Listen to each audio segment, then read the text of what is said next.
कि एसएस अजहर आलम और उमर झुंझुनवाला ड्रामे के फिल्म में एक शहंशाह और मोहब्बत नाम है।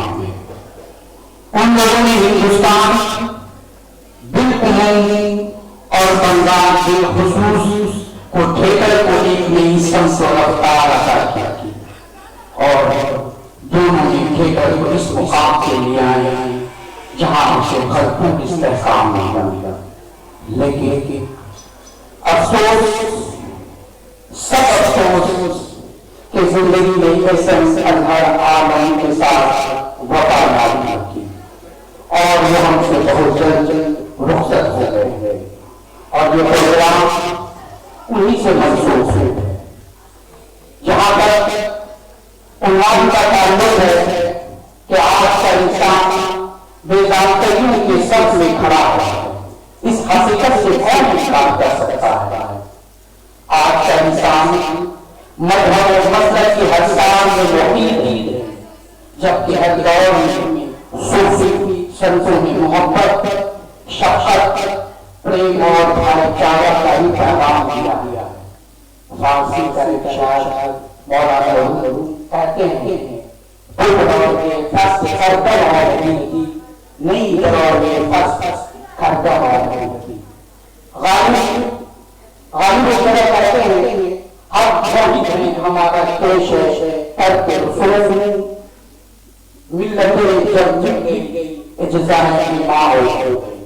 यहाँ पर जरूरत इस बात की है कि हम इत्तेफाक की राह इख्तियार करें और बेजानतगियों से उठकर इंसान के लिए सोचे। यही आज का दर्स और सबक है। अब आ गया है कि हम अपनी बात से इस कोर्स से आने की दावत देते।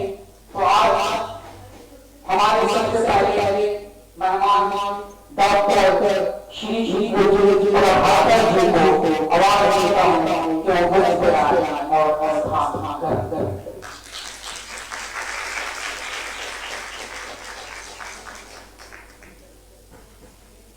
श्री जुगेश वागरा जी को आमंत्रित करता हूँ तो वो स्टेज पर तशरीफ लाए।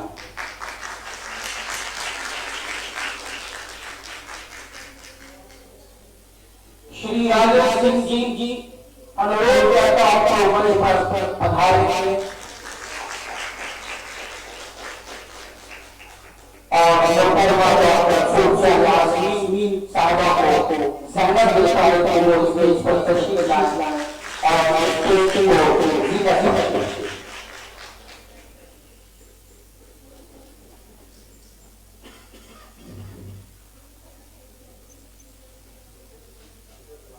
अब मैं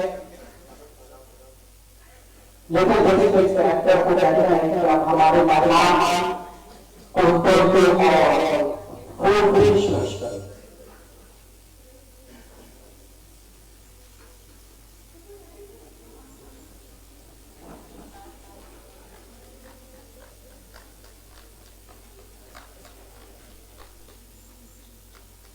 ये परिक्रमा है जो बड़े में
वर्तमान मुख्यमंत्री से हमारे मेहमान आए हैं, प्लीज स्टेज पर आ जाए।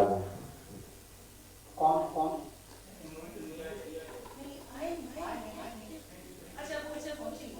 अच्छा, वो हमारे दरमियान मौजूद नहीं है। जब वो आएंगे तो फिर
शुक्रिया।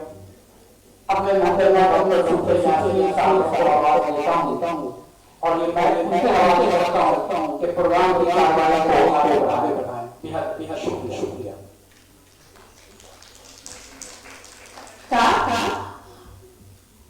बहुत ज्यादा तेज है आप सभी का लिटिल लेस्बियन के बारे में राष्ट्रीय नाट्य समारोह के अंतर्गत आज के रंग संवाद में हार्दिक स्वागत है।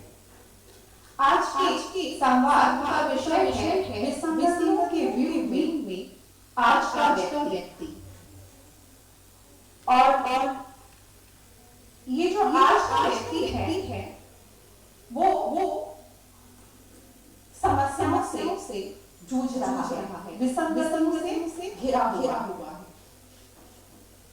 और ये कहीं ना कहीं परंपरागत जो हमारी सामाजिक ढांचा है उसकी देन है कि समाज वो अपने परिवार में रूढ़िवादी परिवार में अंधविश्वासों के बीच में घिरा हुआ है। समाज में ऊंच नीच धार्मिक वैषम्य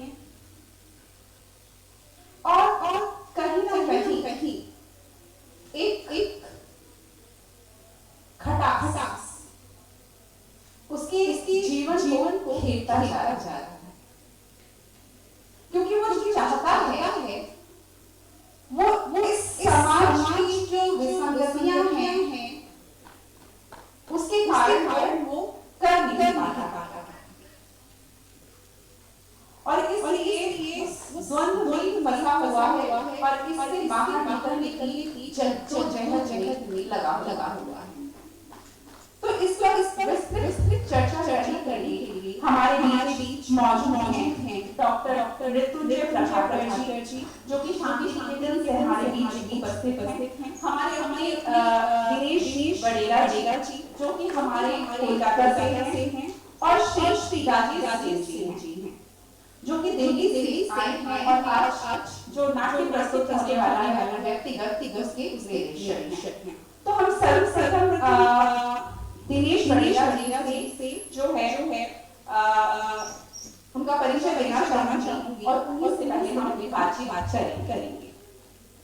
आप एक अच्छे अभिनेता और निर्देशक हैं।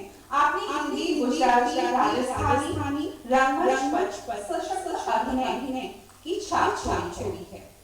आप नाटक और रंगमंच को समरसम करने के लिए निरंतर प्रयासरत रहे हैं।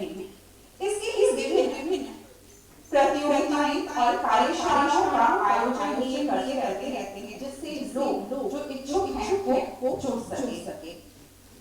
आप हिंदी गुजराती द्विभाषीय का उत्सव पूर्ववरी के प्रकाशक और संपादक भी हैं। आपसे मेरा अनुरोध है कि विसंगतियों के विरुद्ध में फंसे व्यक्ति को किसी नाटक के संदर्भ में स्पष्ट करने का प्रयास करें।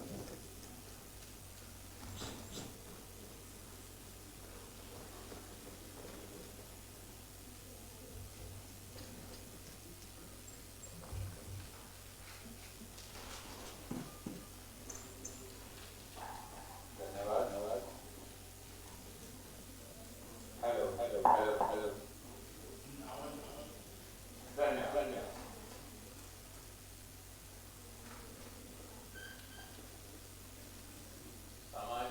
व्यक्ति आज वर्षों से जिस तरह से जीता है, कहा जा रहा है कि द्वंद में जीना। जो द्वंद में जीना उनका बहुत नहीं होगा, पर इस तरह से समाज बढ़ता गया और इस संघर्ष से आती आई उनका द्वंद बढ़ता गया, संघर्ष बढ़ता गया, उससे से बाहर निकालने के जो रास्ते हैं गया सफल निकलता रहता भी। आज जो बात करनी है रंग संवाद, इसलिए नाटक के माध्यम से मैं कुछ बात करना चाहूँगा। नाटक में जब हम एक स्क्रिप्ट पसंद हम देखते हैं कि क्या बात है, हमें अकेले और जिस बात को लेकर हम लोगों से कुछ रुचि होना चाहते हैं, किस तरह करेंगे, क्या माध्यम रहेगा, एकांकी है, फुल लेंथ है, नुक्कड़ नाटक बहुत सी उदाहरण। बस मैं मुख्यतः है उसके पहले आपका टेक्स्ट है जो रचनाकार रचा है, आपको प्रस्तुतिकरण की छोटी सी बात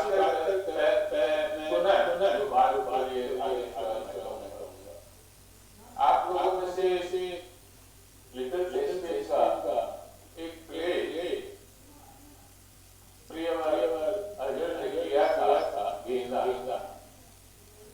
लगभग सभी से लिखा होगा मानता हूँ। तो उनमें जो संवाद थे, बट उनका पूरा लास्ट डायलॉग का जो अभिनय है, पूरे सर को उतार करके पूरा शरीर भूलता है, यानी एक अंग से अभिनय करने के बाद जोरदार तालियों उनकी में हो जाए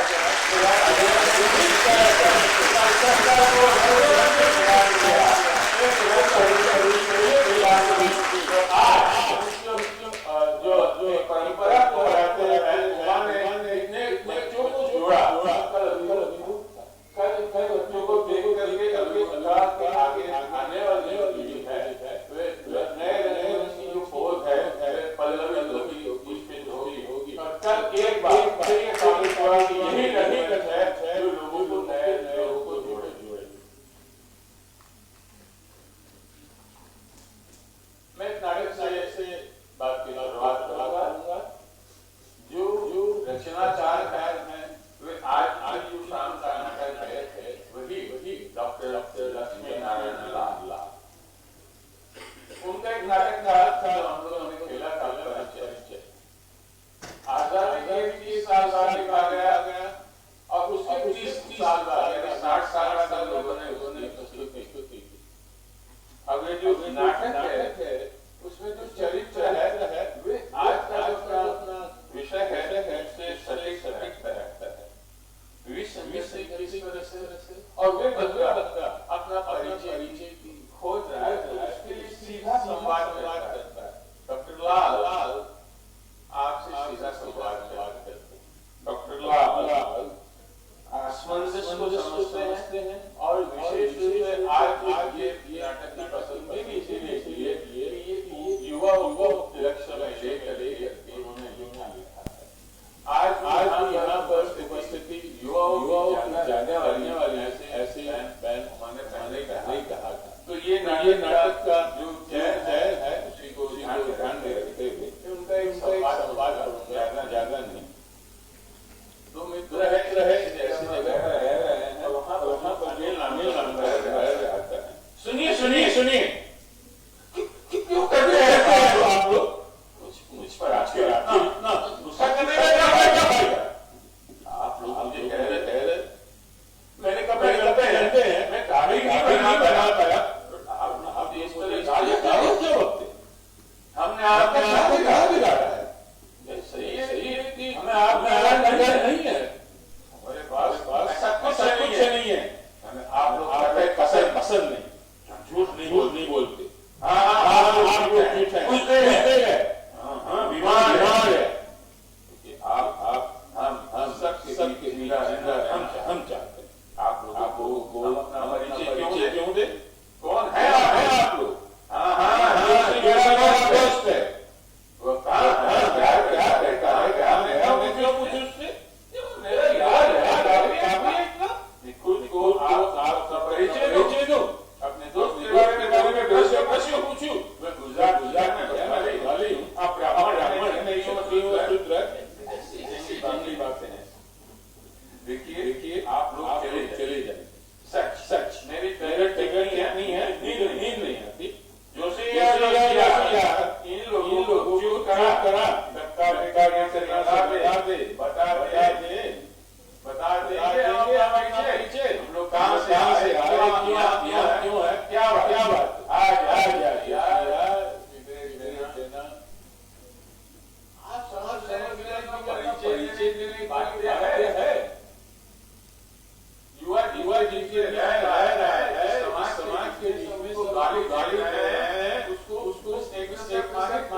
मनोरंजन मिले तो सही, पर मनोरंजन करने लेकर आप जाओगे तो आपका सार्थक होगा।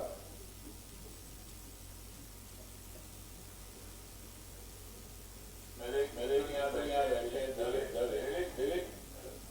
हम लोगों ने नाटक किया था, तो उल्लेख करूंगा दिल्ली का बहुत महत्वपूर्ण था। हर अपने चार पीढ़ी का एक नाटक था, उसमें एक सीनियर उसका प्रोफेसर है, और उसके बाद में उसका बेटा नौकरी करता है, उसकी बहू की नौकरी चार पीढ़ियां एक साथ। आप ये एक परिवार और उसमें लोग रह रहे हैं मन को मार करके। जो 40 वर्षीय कपल है वे दादा के साथ जाना चाहते हैं, एक और निर्णय लेना पड़ता है उसका दर्शन जाने के लिए। लोग निर्णय लेते हैं, उसका बेटा जैसे साथ जना बाबा के साथ आने वाली है। अब उसके बाद में परिवार से चलने बोलने को होते हैं, दादाजी को रोक लीजिए, तो मैं जो कलाम करके सरकार से बात करूँ। सोचिए ये मनोरंजन, ये आपकी जो रास्ता आप इसके सामने देखेंगे। ये जब नाटक गया दूसरे लोगों ने मेरा घर का पुत्र पलाटे मारी कर देख रहा है, दादाजी को पैर दे रहा है, निकाल के हाथ में दे रहा है। बेटी पैदा करने के लिए नाटक सरस सुंदर माध्यम है। आज जो भी नाटक जा रहे हैं द्वंद्व दिखाई देता है, और मेरा मानना है द्वंद्व नहीं है, वाद नहीं है, वाद नहीं है, विवाद कोई अंत नहीं। संवाद से हर विवाद का नाटक बड़ा सशक्त माध्यम है, जिसमें जितनी भी विसंगति आपके साथ में आती हो, विसंगति है, सिर्फ और सिर्फ रहती है, तो कोई दर्शन ही नहीं, और कोई दर्शन नहीं है, तो जीवन नहीं है, जीवन नाटक नहीं है, पारिवारिक मूल्य है। आपके अंदर आप एकदम संतुष्ट हो, आपको आगे का नतीजा कुछ भी नहीं। जीने लायक क्या है? संघर्ष नहीं, आपको आगे बढ़ने के लिए संघर्ष चाहिए, पर हर चीज में आपको पॉजिटिव नेगेटिव आपसे पॉजिटिव उठा सकते हो। संगति हर नहीं है, संगति भी पॉजिटिव है। आप सोचा सब नहीं इसलिए भी संगति, पर आपने जो सोचा उससे अच्छा है तो संगति तो अच्छा है उसका, यानी के लिए काम होता है। तो मेरा मानना है कि सभी को काम चाहिए, और ये पूरा जो भी है प्रोसीड्यूर सिर्फ कामयाबी के लिए। आज जितनी बड़ी संख्या में ये बच्चे हैं, आप सब जानते हैं आज क्यों जाते हैं? प्रवेश स्कूल जाते ज्ञान अर्जन के लिए, और सेवा से प्रस्थान, यानी सेवा के लिए जो ज्ञान का उपार्जन किया है, आप सेवा के लिए। अभी फिर मैं किसी बच्चे से पूछूंगा, उपार्जन के लिए जितने भी पैसा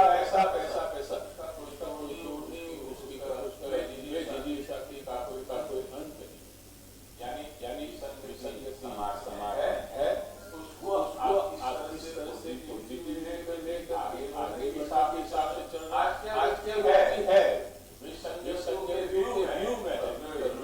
व्यू रचना लेने वाले भी हमारे समाज के लोग हैं, तोड़ने वाले भी। आज ज्यादातर मुझे भरोसा है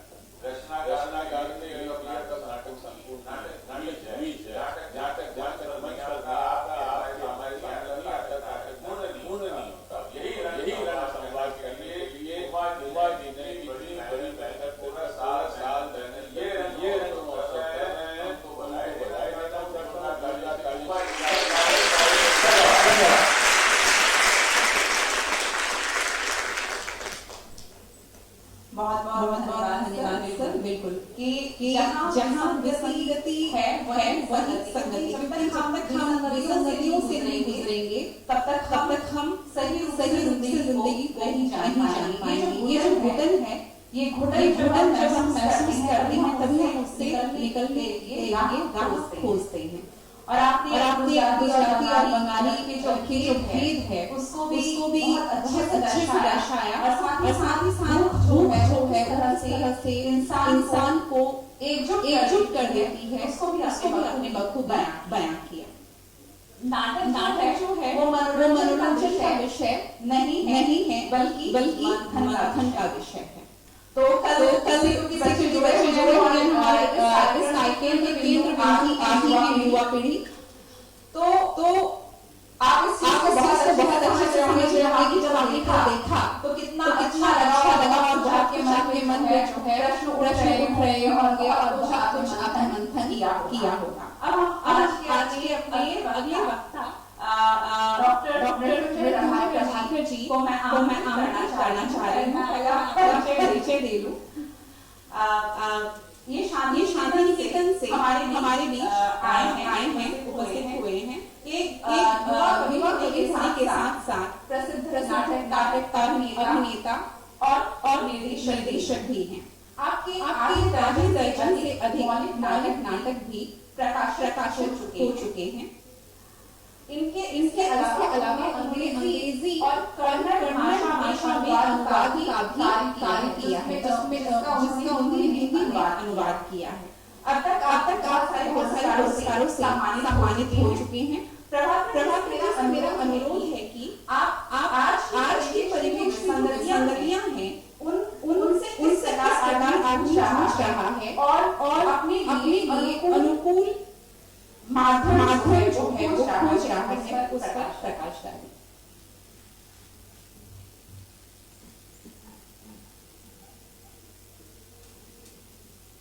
मंच पर उपस्थित सोदर है तौर पे हम जैसे लोगों को सिखाने के लिए आ जाते हैं, उनको सलाम करके बात शुरू करता हूँ, क्योंकि हम जैसे लोग जो कहीं से नहीं है, ऐसा कोई नाम नहीं, आपके नाम दौड़े चले आए, तो आप जैसे आते हैं मुझे बहुत अच्छा लगता है। जो टॉपिक दिया गया है बोलने के लिए, मैं उसका अधिकार बात मानना चाहता हूँ, और मुझे बहुत समय तक नहीं है कि आपको क्या बोलूँगा। मैं एक पर्चे बना के लाया, लास्ट एग्जाम में जो जाते थे वैसे ही पर्चे बना लिए बोलूँगा। फिर उस पर्चों में तो रद्दो-बदल हुए, उस रद्दो-बदल की वजह से लैक हो गया होगा, आपको लैक होता हुआ दिखेगा बात करने का, तो उसके लिए भी मुझे माफ कीजिएगा। ये पर्चे भी नहीं लाने का जिम्मेदार, तो मैं पर्चे आपके सामने रख रहा हूँ। हो सकता है बच्चों में आप अपने आप को देखें, हो सकता है आप अपने पड़ोसी को देखें, हो सकता है आप परिवार में किसी को देखें, हो सकता है आप समाज आसपास लोगों को देखें, लेकिन जिनको भी देखें उनसे दिल से माफ कीजिएगा। तो ये संगतियों के में आज का व्यक्ति संगतियां अपने आप में बहुवचन, मतलब जारी रखो, मेरा समय निकल जाए ना मुझे पता है, क्योंकि घर में एक फूल के समान है, इतना बुहार हुआ हमेशा सही रहता है दूर से। यह भी तो करते हैं कि शुरुआत हमेशा अपने घर से करनी चाहिए। अब शुरुआत में करनी है तो खुद से करें, क्योंकि दूसरों की भी संगति में कंसिडर करते हैं तो वह सारे के घर वाले बाजी में तब्दील हो जाते हैं, और कभी नहीं रुकते, वो इंडिया के मॉडल आपके जीवन की लगाने लग जाते हैं। इसे बांधू मैं समझा जाए, यह बात भले बोली जा रही हो, लेकिन इसमें सबके अलावा कुछ नहीं है। इसमें 100% जबान की गारंटी मेरी है, अपने काम का लेखा जोखा रखना आपका काम, और कहा तो मैं अपनी ही बात रहा हूँ, लेकिन यह आपके दिल दिमाग को परेशान कर सकते। बहरहाल तो शुरुआत इसी बात से की जाए कि नाट्य महोत्सव में नाट्य लेखक और निर्देशक को वक्ता की श्रेणी में रख दिया गया है। अब ये भी अपने आप में एक विसंगति है। उस पर उसे उस विषय के बोलने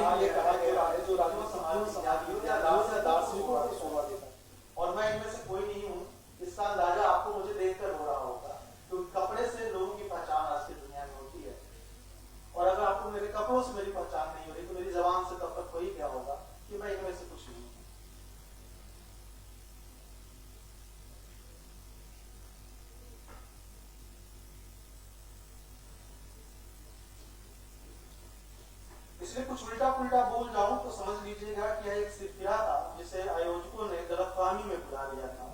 पर ऐसी गलतफहमियां जो है लगी रहनी चाहिए, चलती रहनी चाहिए, ताकि हम जैसे लोगों को मौका मिल सके, वरना हम जैसे को पूछता कौन है। दूसरा ये भी है कि हम जैसे भी कहाँ किसी और को पूछते हैं, तो हमारी भी उतनी गलती है। खैर, बात रखने से पहले मैं माफी मांग लेता हूँ, क्योंकि यह मंच राष्ट्रीय है और मैं साहित्य, नाटक और कला की दुनिया से बहिष्कृत एक मामूली कलाकार हूँ। मेरा रजिस्ट्रार तो बहुत पहले हो चुका है।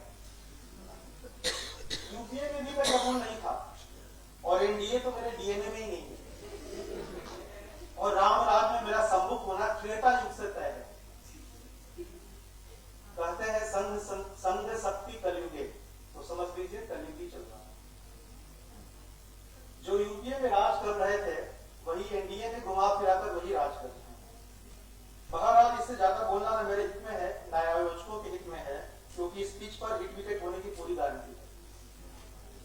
यहाँ बलात्कार के बाद आपकी हत्या तय है, यहाँ बलात्कार के बाद आपकी हत्या तय है, और अगर गलती से बच गए और थाने में शिकायत कर गए तो पूरे खानदान की हत्या तय है।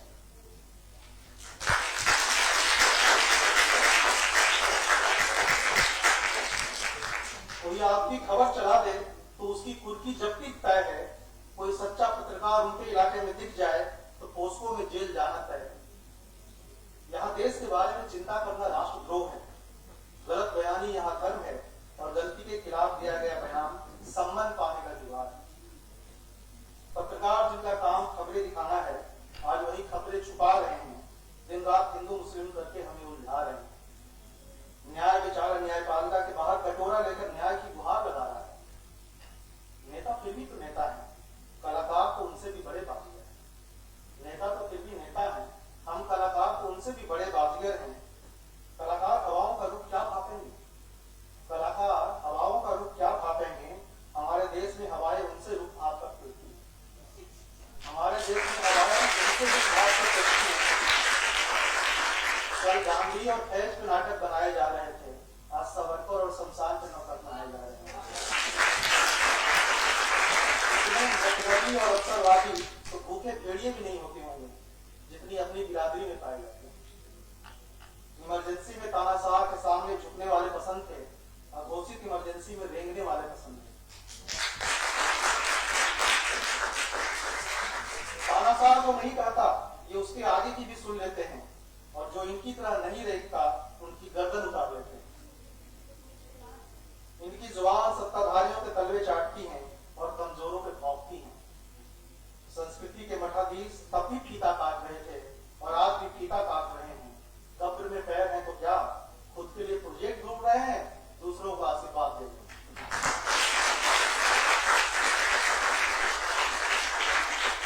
कला और कलाकार उन सवालों से जूझते हैं जिनसे समाज आपसे चुराता है। कला और कलाकार उन सवालों से जूझते हैं जिनसे समाज आंखें चुराता है। अब कला और कलाकार उन सवालों से आंखें चुरा रहे हैं। नाटक हमेशा वर्तमान में घटित होता है, नाटक हमेशा वर्तमान में घटित होता है, यह समझाने वाले हमें अतीत बात है।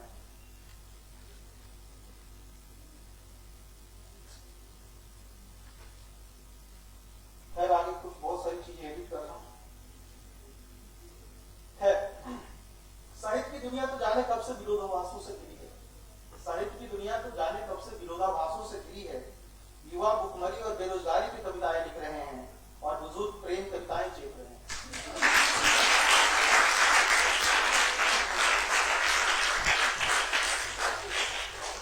जिनका सिक्का साहित्य में नहीं चलता, जिनका सिक्का साहित्य से नहीं चलता, वो आलोचक, संपादक या प्रकाशक हुए जा रहे हैं। पीतल को सोना और सोने को पीतल बताया जा रहा है, साहित्य महोत्सवों का जाल फैलाया जा रहा है। आइए जरा व्यक्तियों का हाल भी देख लिया जाए। जिनका सब कुछ जुगाड़ पर चलता है, उनमें आत्मप्रचार की भूख देखते ही बनती है।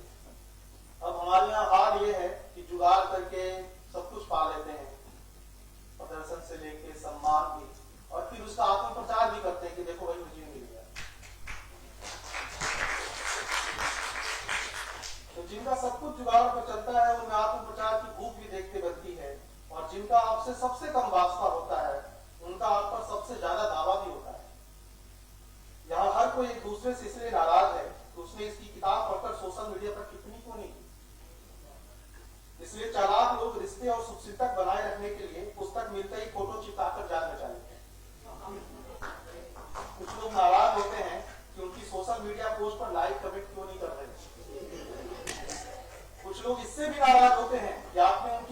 मीडिया पोस्ट भले न लाइक की हो, पर फलाने की क्यों लाइक कर दी।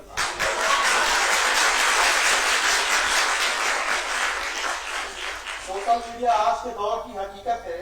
बगल के कमरे में बैठी पत्नी को पति फेसबुक पर चाय चढ़ाने को बोल रहा है और पत्नी वहीं बैठी उसकी रील बना दे रही है। ड्राइंग रूम में पूरा परिवार भले एक साथ बैठा हो, डाइनिंग टेबल पर साथ खाना खा रहा हो, लेकिन मजाल की आपस में कोई बात हो जाए, सब अपने मोबाइल में व्यस्त हैं। आजकल लोगों का जीवन भले तक लस्त चल रहा हो, लेकिन चल बहुत ही मस्त रहा है। घड़ी घड़ी रील की बहार है, ऊपर वाले की महिमा अपरंपार है। व्यक्ति खुद में ही मस्त है और कहीं कहीं पर मोबाइल में ही व्यस्त है, कहीं पर मोबाइल में ही व्यस्त है। भारत एक ऐसा देश है जिसमें कहने को तरह तरह के वादी हैं। भारत एक ऐसा देश है जिसमें कहने को तरह तरह के वादी हैं। कोई प्रगतिवादी है, कोई प्रतिक्रियावादी है, कोई समाजवादी है, कोई साम्यवादी है, कोई पुरुषवादी है तो कोई स्त्रीवादी है, लेकिन हकीकत में सब अवसरवादी हैं। इसलिए ऐसा है कि हम सब बेसिकली आपराधिक प्रवृत्ति के लोग हैं। ये ऐसा है तो हम सब बेसिकली आपराधिक प्रवृत्ति के लोग हैं, और यह बात मैं पूरे होशो हवास के साथ कर रहा हूँ। अपराधी सिर्फ वो नहीं होते जो अपराध करते हैं। खून, हत्या, बलात्कार जैसे बड़े अपराधों के अलावा किसी को नीचा दिखाना, किसी का अपमान करना, किसी को हेठी दिखाना जैसे छोटे मोटे हजारों अपराध होते हैं जिनमें हमारी भागीदारी होती है। कई बार जाति, धर्म, पार्टी और बात के नाम पर भी बड़े अपराधियों के पैरवीकार हो जाते हैं। वरना इस देश में बलात्कार जैसे घिनौने अपराध पर इतनी गंदी राजनीति देखने को नहीं। कुछ अपनी भी सुनाते रहा कि अगर मैं नहीं मांग रहा सो और सम्मान, इसका मतलब यह नहीं कि मुझे नहीं चाहिए, कोई दे तो सही। अगर मैं नहीं मांग रहा आपसे प्यार तो यह मत समझिए कि मुझे उसकी जरूरत नहीं है। अगर मैं नहीं करता जुगाड़ तो नहीं समझिए कि उसकी इच्छा नहीं है। लेकिन क्या करूं कि आदत से मजबूर हूं, इतना मगरूर हूं कि किसी के हाथ पे आगे हाथ फैलाना मंजूर नहीं।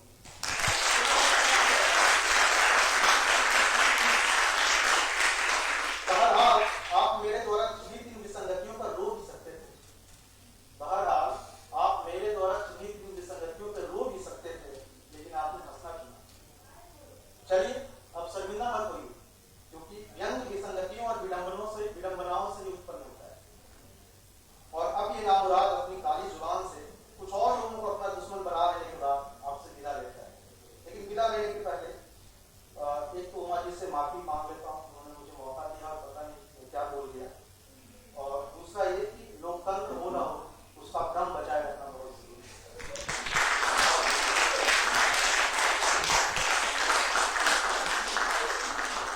धन्यवाद मृत्युंजय जी।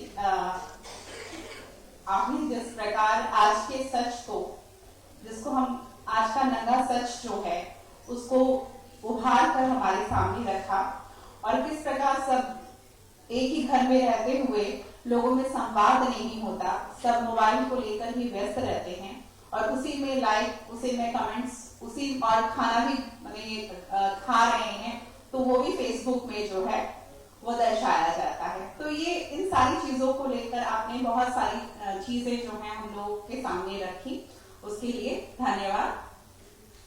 बहुत अच्छे से अपनी बात को आपने रखा। अब हम बहुत ही सुंदर व्यंग इन्होंने किया, और व्यंग के रूप में सच को बताना, जहां पर उन्होंने ये कहा कि आप चाहे तो रो भी सकते थे लेकिन आप हंसे, उस सच को सुनकर जो आप हंसे, आपने ग्रहण तो किया लेकिन उससे आप जो है पीड़ित नहीं हुए। धन्यवाद सर। अब हमारे आज के अगले वक्ता हैं श्री राजेश सिंह जी। आज जो नाटक होने जा रहा है व्यक्तिगत, लक्ष्मी नारायण लाल जी से हम सभी परिचित हैं, जिन्होंने एकांकी, कहानियां, नाटक और उपन्यासों की भरमार लगा दी, ठीक है। और जहां पर उन्होंने अपनी जो शुरुआत की थी अंधा कुआं नाटक से, उसके बाद मादा कैक्टस से भी हम सभी परिचित हैं, और मिस्टर अभिमन्यु जैसे उन्होंने बहुत सी नाटकों की उन्होंने रचना की। तो आज क्योंकि एक रंगकर्मी हमारे साथ जुड़े हुए हैं और इनसे हम बहुत कुछ सुन सकते हैं, बहुत कुछ जान सकते हैं। आप दिल्ली से हमारे बीच में पधारे हैं। आप पिछले 24 वर्षों से रंगकर्म में प्रवृत्त हैं। इस अवधि में आपने रंगमंच, नृत्य, संगीत में विशेष अनुभव प्राप्त किया है। आप Shri Ram centre for performing arts, national school of drama, London academy of music and dramatic arts जैसे प्रसिद्ध संस्थाओं से आपने प्रशिक्षण प्राप्त की है। आपने थिएटर डिजाइन और निर्देशन के क्षेत्र में अपनी विशिष्ट शैली विकसित कर उल्लेखनीय योगदान दिया है। आप रंगमंच के क्षेत्र में अत्यंत उल्लेखनीय पुरस्कारों से सम्मानित हैं। विशेष बात यह है कि ये हमें रंगकर्म के बारे में बहुत कुछ जानकारी दे सकते हैं। आज जहां पर एक उतार चढ़ाव है कि स्त्रियों को लेकर जो सड़ी गली मान्यताएं हैं और व्यक्तिगत में क्योंकि इसी विसंगतियों को लेकर बात कही जा रही है, और इस पर मैं चाहूंगी कि आप प्रकाश डालें कि किस प्रकार जो है वो एक ना समझने के कारण एक दूसरे को जो समझ नहीं पा रहे हैं और उससे जो घुटन महसूस हो रही है और उससे परिवार में जो टूटन की अवस्था, बिखराव की अवस्था आ रही है, तो आप अपने तरीके से इस बात को रखें। आइए सर।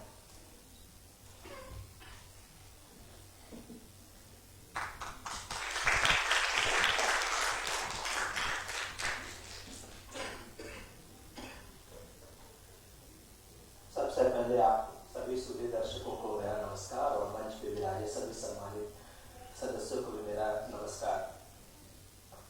जैसा कि दिनेश जी ने भी और मृत्युंजय भाई ने भी और कह दिया है कि ये ऐसा सब्जेक्ट है जिस पर किसी सामाजिक विज्ञान और इस तरह की भाषा लगती है और हम रंगकर्म करने वाले लोग इस पे बात कर रहे हैं, तो ये संगति भी है और विसंगति दोनों एक साथ लिए हुए है। और संगति है तभी विसंगति है, सच है तभी झूठ है, ये दोनों सिक्के हमेशा साथ चलते रहते हैं। एक है तभी दूसरा रहता है, एक दूसरे के बिना दोनों का कोई अस्तित्व नहीं रहता है। और मेरा मानना है कि मैं इन सब मामलों में जो भी माहौल है, जो भी चीजें हैं, ये हमेशा समाज में रहता है।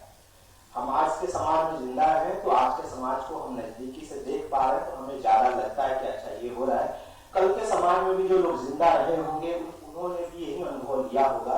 तो यही कारण है कि इतने सारे उपन्यास, इतने सारे विचार, इतने सारे दार्शनिक लोग हमेशा पैदा हुए हैं और हमेशा विचारों को लिए रखते आए हैं, पक्ष में भी और विपक्ष में भी। तो ये क्योंकि ये मानव का बेसिक स्वभाव है, संगतियों और विसंगतियों के बीच बने रहना, ये मानवीय स्वभाव है। कोई एक चीज जीवन में होगी तो वो भी सही नहीं है, क्योंकि एक रास्ता जीवन नहीं होती है, उसमें बहुत सारे आयामों का होना बहुत जरूरी होता है, बहुत सारे भावों और रसों का होना भी बहुत जरूरी होता है।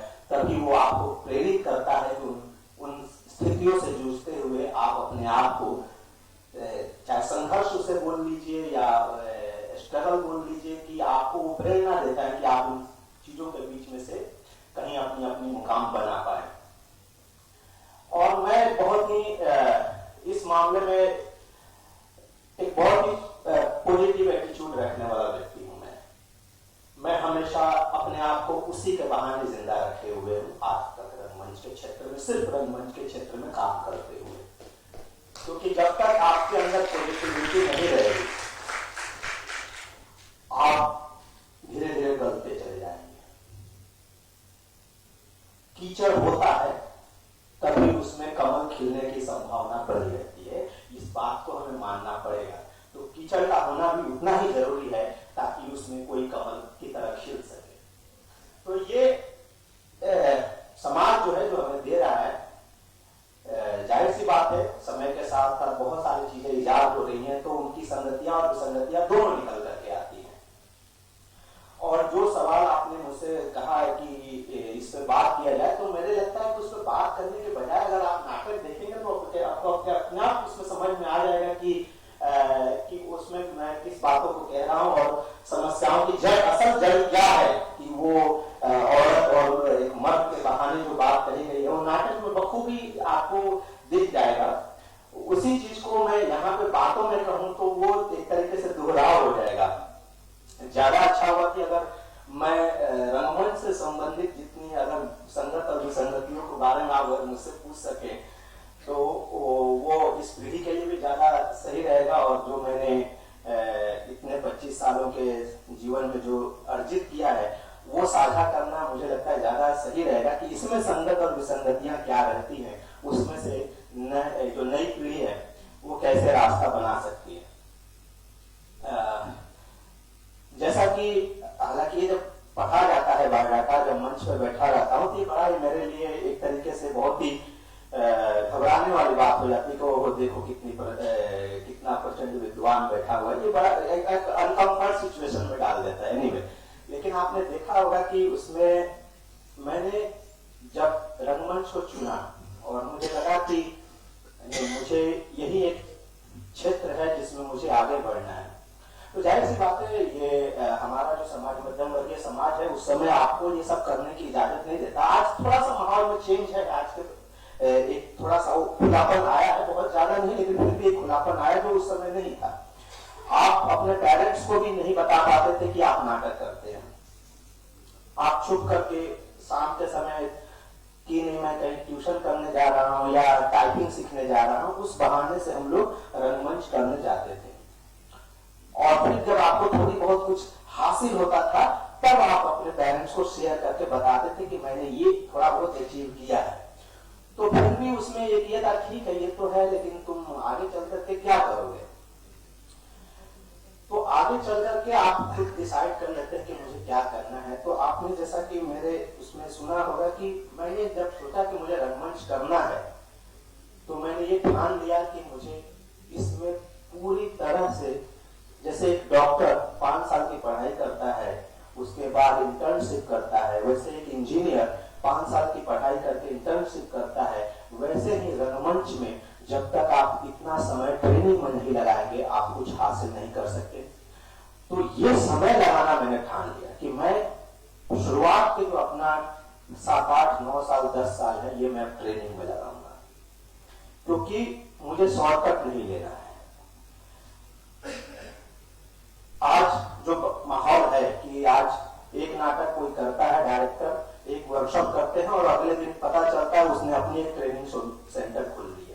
ये विसंगतियां है। मैं इसलिए बात कर रहा हूं कि आज की जो युवा पीढ़ी है आपको ये समझना पड़ेगा कि आप किनके साथ जुड़े, किनके साथ काम करें। आप खुद सिलेक्ट कीजिए, उनकी बायोडाटा देखिए, उनकी पिछली हिस्ट्री देखिए कि उन्होंने क्या क्या कर रखा है। आंख मूंद करके मत जाइए, इन विसंगतियों में मत फंसिए। अच्छा व्यक्ति, अच्छा टीचर मिलना इतना आसान नहीं होता है। आपको उसके लिए इंतजार करना पड़ता है, उसके दरवाजे पर बार बार जाना पड़ता है। वो आपको धुतकारेगा भी, भगाएगा भी, लेकिन फिर भी जब बार बार जाकर के वहां पे अपना नतमस्तक होगे तो वो तुम्हें स्वीकार करेगा और फिर वहां से जो ज्ञान अर्जित होगा वो तुम्हें बहुत आगे ले जाएगी। तो इसीलिए मैंने 98 से लेकर के लगभग 98 से लेकर के 2010 तक एक तरीके से काम करते हुए मैं पूरा ट्रेनिंग में अपने आप को लगाया। श्री राम सेंटर, गंधर्व महाविद्यालय, फिर उसके बाद राष्ट्रीय नाट्य विद्यालय, फिर उसके बाद London academy of music and dramatic arts, ताकि आप जो जीवन में प्राप्त करना चाहते हैं वो आपको वहां तक जाने का रास्ता देता है। इसके अलावा जो रास्ते हैं वो रास्ते आपके भाग्य और शॉर्ट टर्म पे ही बहुत डिपेंड होते हैं। तो मैं आज के युवा के लिए यही बात इसलिए कह रहा हूं कि आप अपने आप को उसके लिए तैयार करिए। ट्रेन अगर आप कला के क्षेत्र में आना चाहते हैं तो, क्योंकि मैं इसी के बारे में ज्यादा बातें कर पाऊंगा। दूसरा, विसंगतियां तब घेरती है जब हम अपने जीवन में भौतिकतावाद को ज्यादा महत्व देने लगते हैं। मैटेरियलिस्टिक जिसे बोला भी जाता है, उसको ज्यादा महत्व देने लगोगे तब भी आपके जीवन में प्रॉब्लम्स आना शुरू हो जाएंगे। जैसे कि आप आजकल देख रहे होंगे कि हम नाटक देखने आते हैं आंखों से, लेकिन लोग इससे ज्यादातर रिकॉर्ड कर रहे हैं। तो चलते नाटक के दौरान सब नाटक रिकॉर्ड कर रहे होते हैं, ये भी एक विसंगति है। आप जो अपने आप को आपने आंखों से जो देख करके जो रिसीव करके जाओगे, वो इस माध्यम में रिकॉर्ड करके नहीं मिलेगा। आपने उस क्षण को भी गवाया जो आप उस समय को भोग सकते थे, उस क्षण को आपने बर्बाद कर दिया। वहां से जो लेना चाह रहे थे वो आपको नहीं मिला। आप घर पे भी जाकर के इसका कोई यूटिलाइजेशन नहीं कर पाओगे, इस रिकॉर्डिंग को।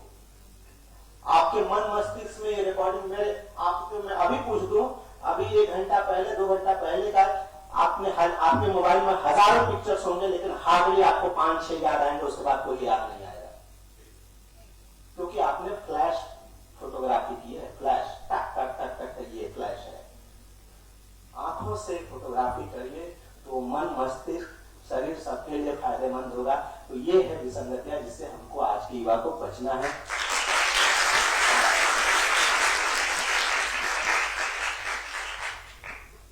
मैं ये नहीं कह रहा हूं कि ये फायदेमंद नहीं है, लेकिन इसको फायदेमंद कैसे बनाया जा सकता है वो आपके हाथ में है।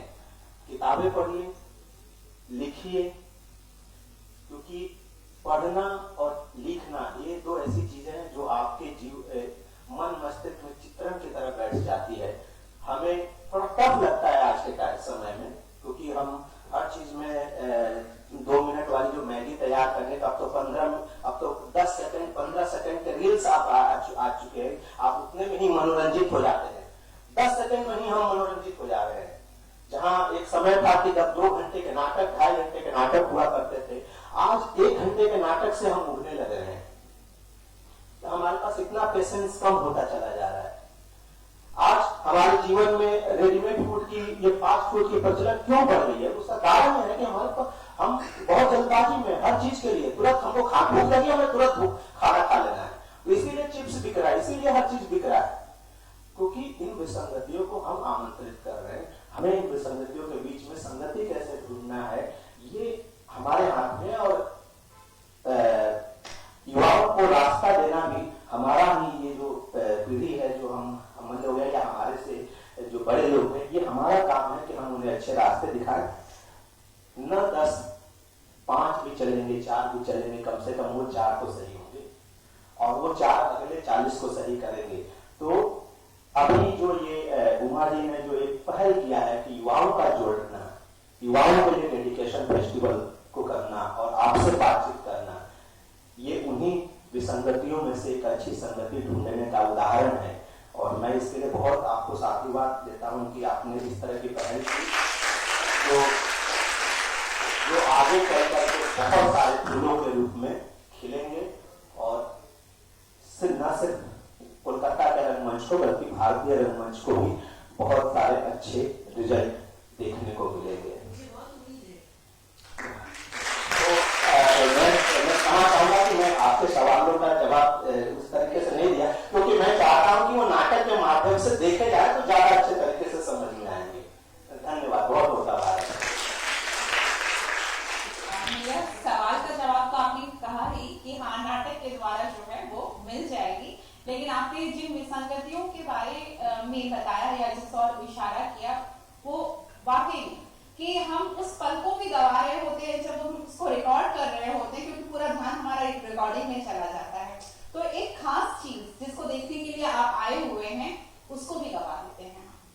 और ये जो धैर्य दिन पर दिन हमारे अंदर जो है वो धैर्य कम होता जा रहा है, और हम लोग काम में इस तरह से उलझ गए हैं कि जिंदगी का जो एक सुकून है उसको हम खोते जा रहे हैं। ये बहुत बड़ी विसंगति है कि काम में हम इस तरह से उलझ गए हैं।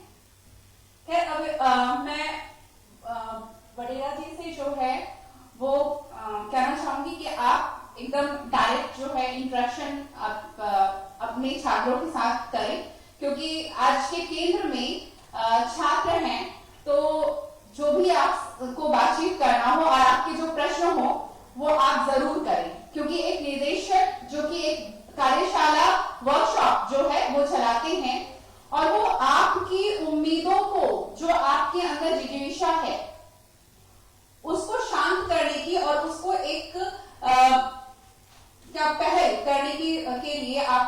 अवसर दे रहे हैं, तो इनसे बातचीत करके आपको बहुत सुकून मिलेगा और बहुत सारी चीजें जानने मिलेंगी।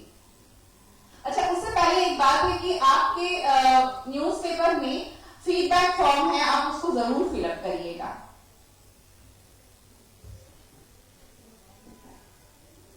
खुला मैदान मिल गया, कौन दौड़ेगा? देखिए,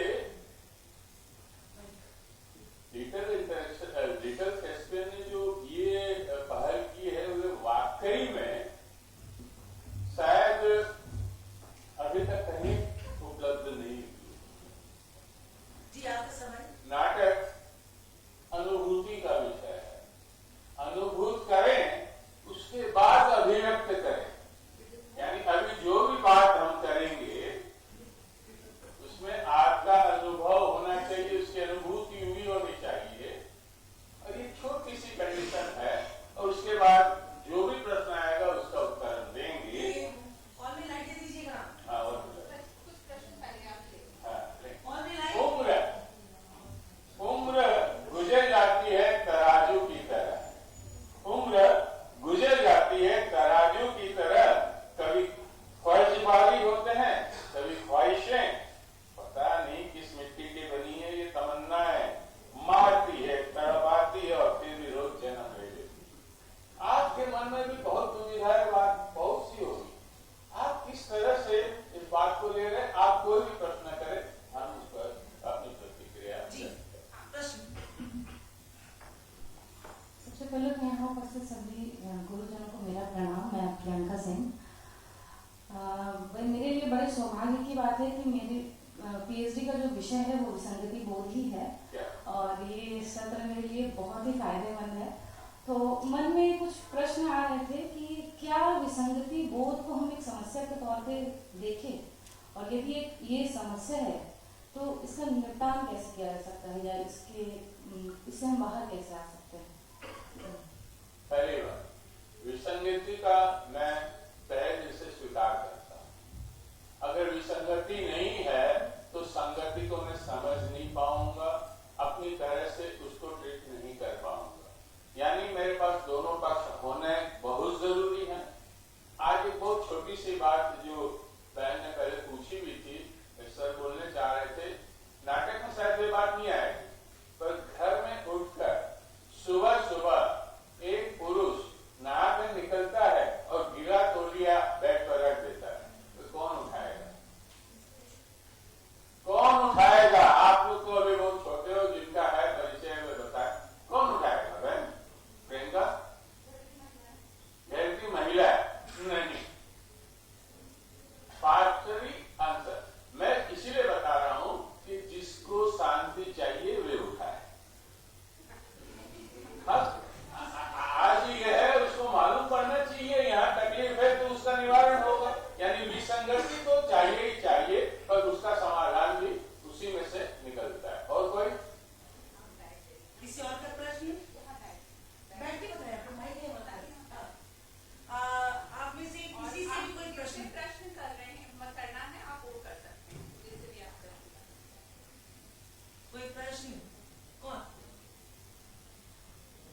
आप कुछ पूछना चाहते हैं, जानना चाहते हैं?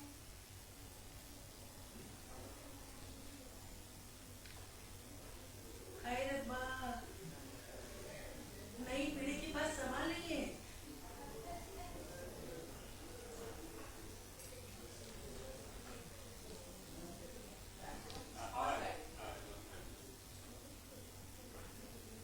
हाँ, पहले की अपेक्षा मैं देखा हूँ कि बहुत कम आए, तो पहले की अपेक्षा मतलब जिस तरह से मैं पढ़ा हूँ, आगे के नाटक जो खेले जाते थे पूरे के पूरे मोहल्ले के लोग इकट्ठा हो जाते थे। आज नाटक के प्रति बहुत कम रुचि रखते हैं, तो लोगों को किस प्रकार से रुचिकर मतलब कैसे जोड़ सकते हैं नाटक?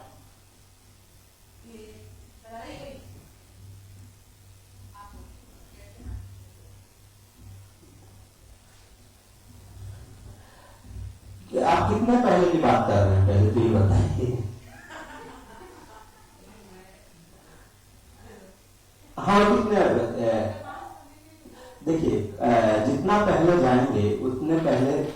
ऑप्शंस बहुत कम थे। समझ रहे हैं? टीवी नहीं था लोगों के घर में, टीवी था भी तो गिने चुने लोगों के, ये नहीं था, ये था भी तो वो ये सिंपल मोबाइल कॉल करने वाला। तो जब ऑप्शंस नहीं होते हैं तो जो भी आपके आसपास चीजें होती हैं तो आप उसमें अपने आप को इन्वॉल्व करते हैं। तो एक तरीके से फिल्म और रंगमंच, तो जो हमारे फोक फॉर्म्स थे गाँव में, मेला में जो रंगमंच होता था, तो उसमें वो लोगों के लिए सुगम था, आसानी से उपलब्ध था, वहां पर लोग उनसे जुड़े रहते थे। और फिल्म आया तो फिल्म भी एक चूंकि वो पैसे दे करके देखने वाली चीज थी, तो उससे भी लोगों की ज्यादा जो गरीब तबका था वो ज्यादा उतना जुड़ता। लेकिन जैसे जैसे आप देखेंगे कि लोगों की क्रय शक्ति जैसे जैसे बढ़ती गई, वैसे वैसे फिल्मों का व्यवसाय भी बढ़ता चला गया। और फिर धीरे धीरे जब ऑप्शंस आपके पास खुलने लगे, फिर आज आपके पास मोबाइल आ गया है, इसमें बहुत सारे OTT फॉर्म अवेलेबल है, जिसमें आप इजीली घर पे बैठे आप जहाँ पे भी हैं, जिस जगह भी हैं, आप फिल्में देख सकते हैं। मनोरंजन के बहुत सारे संसाधन उपलब्ध हैं। तो ऐसे समय में जाहिर सी बात है कि आप उस मास कॉम की अपेक्षा नहीं रख सकते हैं। हाँ, अब रहा सवाल की जोड़ने का, तो ये जाहिर सी बात है कि ये दोनों तरफ से होता है, सिर्फ एक तरफ से नहीं होता है, जो दोनों तरफ से पहल करनी पड़ती है। बीच में मैं ये भी कहूंगा कि इसमें रंगमंच करने वालों की भी गलतियां रही हैं कि हम बीच में रंगमंच को एक तरीके से सिर्फ एक ऐसी विधा मान लिए कि सिर्फ वो ज्ञान देने वाला या समाज सुधार करने वाला ही एक माध्यम बन करके रहा। और कुछ एक्सपेरिमेंट के नाम पे भी बहुत सारे हमने नाटक ऐसे किए जो आम जनमानस को समझ पाना उसके लिए उतना सहज नहीं रहा, जिससे बीच में गैप एक बहुत बड़ा विषय है जिसमें मैं बहुत ही शॉर्ट फॉर्म में पॉइंट आपको बता रहा हूँ। ये रहा। तो और आज के समय में जो मैं पिछले 4-5 सालों से अनुभव कर रहा हूँ, वो कहीं कहीं दूर हो रही है। आज रंगमंच में दर्शकों की संख्या बढ़ रही है और ये मैं कई शहरों में देख रहा हूँ, और एक जानकारी पाने की, उनसे जुड़ने की और देखने की लगत ये बहुत अच्छे तरीके से बढ़ रही है। क्योंकि एक अंतर्द्वंद जो ये इलेक्ट्रॉनिक मीडियम है, ये इतना हावी हो गया है कि एक समय के बाद मनुष्य हमेशा नया कुछ ढूंढना चाहता है। तो वो नया देखने के चाह में वो रंगमंच की तरफ मुड़ रहा है। अब ये रंगकर्मियों का काम है कि उसकी चाहत को कितना और अच्छे से बनाए रख सके हम, और उनको भाप करके उनके हिसाब से नाटक में जो साहित्य है उसको रखते हुए हम उनको क्या परोस पाए। ये रंगमंच करने वाले रंगकर्मियों के भी दायित्व है कि हम उनको अपने पास ज्यादा से ज्यादा जोड़ पाए।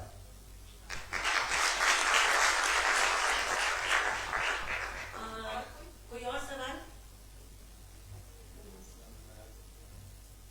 ये सीमा जी, मृत्युंजय भाई, आपके सवाल।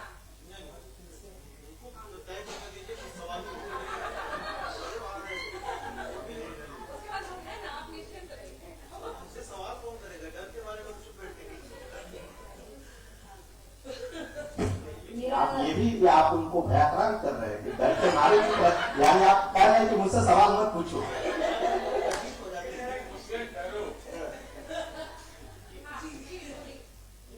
मेरा अपना चयन है कि मैं राजेश सर जी से ये प्रश्न पूछना चाह रही हूँ। क्योंकि आप नेशनल स्कूल ऑफ ड्रामा से जुड़े हैं, लंदन की तकनीक से भी आप वाकिफ हैं, तो मैं ये जानना चाहूँगी कि तकनीक को लेकर के अभी लेटेस्ट जो काम हुआ है जो पहले नहीं था, उसके बारे में कृपया थोड़ी सी जानकारी आप दीजिए। ये विषय लेकिन फिर भी आप ऑन स्टेज तकनीक की बात कर रहे हैं। हाँ, जैसे अभी एक सवाल आया था जो आपने कहा कि कितने पहले की बात करें, जैसे प्रसाद के नाटकों को लेकर ये बाध्यता थी कि मंचन कैसे हो, क्योंकि उतने सारे दृश्य उपस्थित करना कठिन लगता था। फिर उन्होंने एक चुनौती दी कि आप रंगमंच को विकसित कीजिए तकनीकी रूप से। तो हम कहाँ तक क्या उपलब्धियां हासिल कर पाए, क्योंकि आप बड़े मंचों से जुड़े हुए, तो कृपया जानकारी के तौर पर साझा करें? देखिए, बहुत बड़ा कैनवास है तकनीकी के क्षेत्र में जो है, जिसमें कहीं ना कहीं अब खासकर हम ओवरऑल भारतीय रंगमंच एक अलग थलग पड़े हुए हैं और वेस्ट का रंगमंच इस क्षेत्र में बहुत आगे बढ़ चुका है। और तकनीकी जो ये कितना अच्छा है या गलत है वो दूसरी बात है, लेकिन तकनीकी जो संयोजन है उस क्षेत्र में वेस्ट का नाटक काफी आगे बढ़ा है।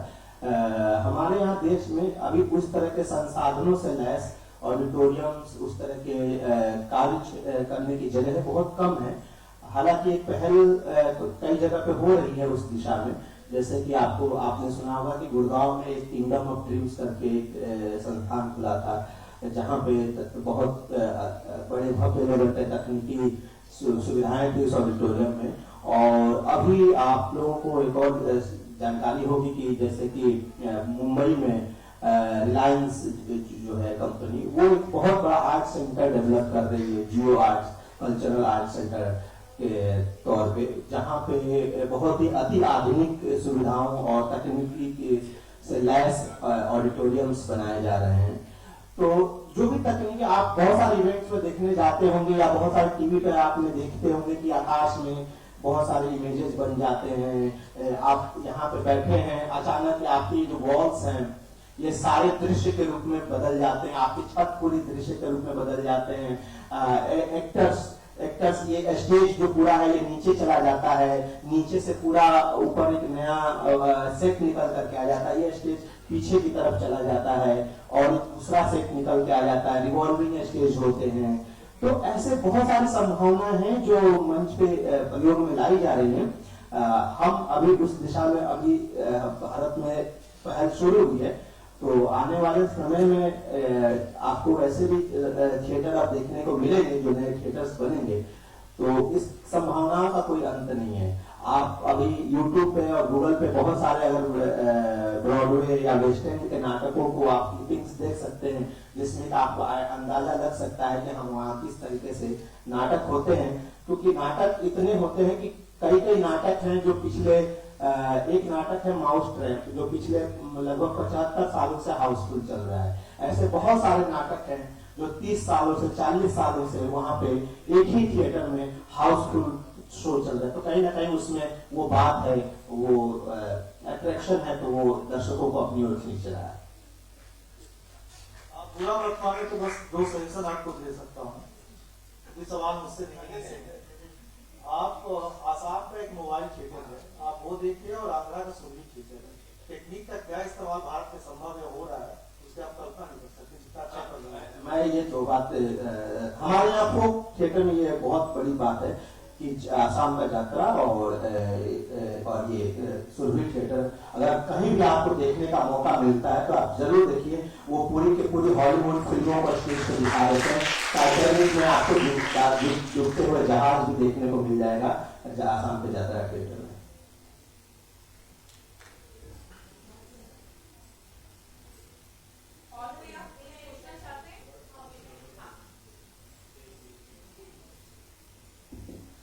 मेरा एक प्रश्न है, वर्तमान समय में क्या है कि नुक्कड़ नाटक विलुप्त हो गए। जैसे नगर में है, पहले ये 5 साल पहले युवा पीढ़ी इसको कॉलेज में हर जगह कुछ एक मैसेज देते थे, लेकिन आज वो नहीं परफॉर्म कर रहे, नहीं मतलब बता रहे, कुछ भी नहीं कर रहे। तो ये जो विसंगति का दौर चल रहा है, तो क्या रंगकर्मी के लिए या हमारे लिए एक चुनौती का विषय नहीं बन गया है?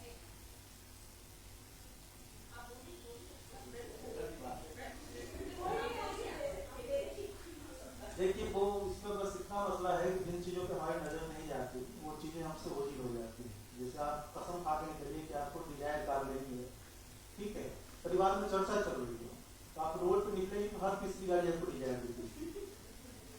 इतनी सी बात है। नुक्कड़ नाटक आज भी भरपूर हो रहे हैं। नुक्कड़ नाटकों का इस्तेमाल पहले से बहुत ज्यादा बढ़ गया है पहले की तुलना में। पहले क्या था, एक खास सीमा जो था, जो कम्युनिस्ट या उस तरह के लोग समाजवादी लोग नुक्कड़ नाटक ज्यादा करते थे। अब उनसे ज्यादा नुक्कड़ नाटक प्रचार करने वाली कंपनियां करवा रही हैं। पॉलिटिकल पार्टी अपनी रैली में नुक्कड़ नाटक का इस्तेमाल कर रही है। स्कूल कॉलेज में नाटक खूब हो रहे हैं। आप दिल्ली के एक भी कॉलेज में चले जाइए, हर ग्रुप का एक नाटक टीम है और नुक्कड़ नाटक करते हैं। हाँ जी जी जी। तो हर जगह नुक्कड़ नाटक हो रहे हैं। ऐसा है कि हम तक नहीं पहुंच पा रहा या हम तक नहीं पहुंच पा रहा, इतनी सी बात है। और फॉर्म तो है लगातार चेंज होते रहते हैं, तो होता रहेगा, समय बदलेगा, समाज बदलेगा, फॉर्म बदलेगा।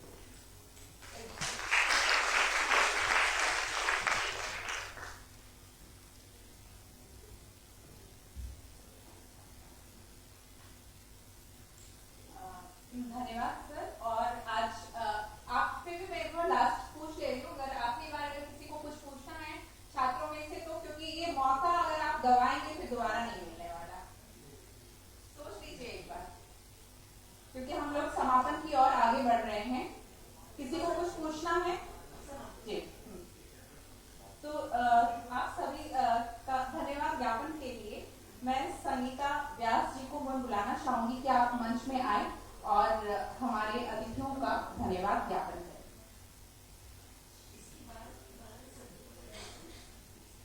आपके लिए नाश्ते की व्यवस्था है, तो बाहर आप लोग नाश्ता करके उसके बाद आप नाटक देखने के लिए पुनः उपस्थित हो जाइएगा हॉल में।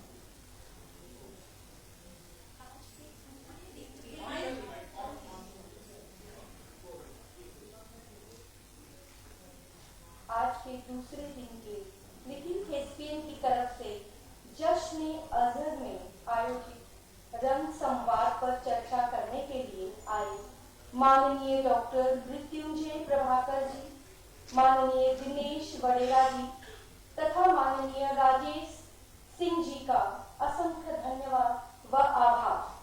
अलग अलग माध्यमों के जरिए जिन्होंने ऐसे गूढ़ विषय पर चर्चा की और हमारा ध्यान आकर्षित किया, और जानकर मुझे बड़ा अच्छा लगा कि विसंगतियां सकारात्मक भी हो सकती है।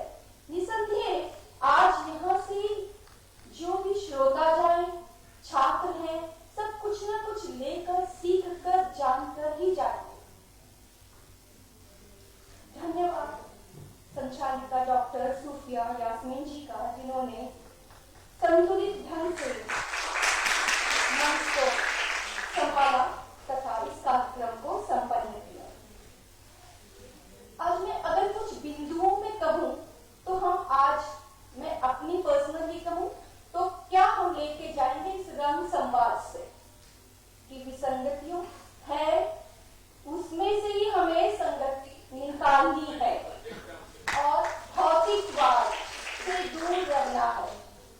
और ऐसी बहुत सारी चर्चा, अगर आपने हम इन सब को सुना है माननीय लोगों वक्ताओं को, तो आप बहुत सारी चीजें सीख कर अति आवश्यक जानेंगे। संगति है। और मैं असंख्य धन्यवाद देती हूँ यहाँ उपस्थित विभिन्न कॉलेजों के प्रोफेसरों को, जिन्होंने प्रेरित किया युवा पीढ़ी को और छात्रों को यहाँ आने के लिए। उनका असंख्य धन्यवाद है, जिसके कारण हमारी उमा मैम का जो युवा पीढ़ी को रंगमंच से जोड़ने का जो सपना है, वो नन्हे नन्हे कदमों से आगे चल पड़ा है और यकीनन जरूर सफल होगा। धन्यवाद सभी छात्रों का और प्रोफेसर्स का, और सभागार में उपस्थित सभी श्रोताओं का असंख्य धन्यवाद, जिन्होंने अपना बहुमूल्य समय निकालकर यहाँ उपस्थित हुए और इस कार्यक्रम को सफल बनाया। विशेष धन्यवाद ministry of culture, NCZCC Prayagraj, axis bank, वर्तमान पत्रिका तथा अजहर आलम मेमोरियल ट्रस्ट का हमारा साथ देने के लिए। नाटक मनोरंजन नहीं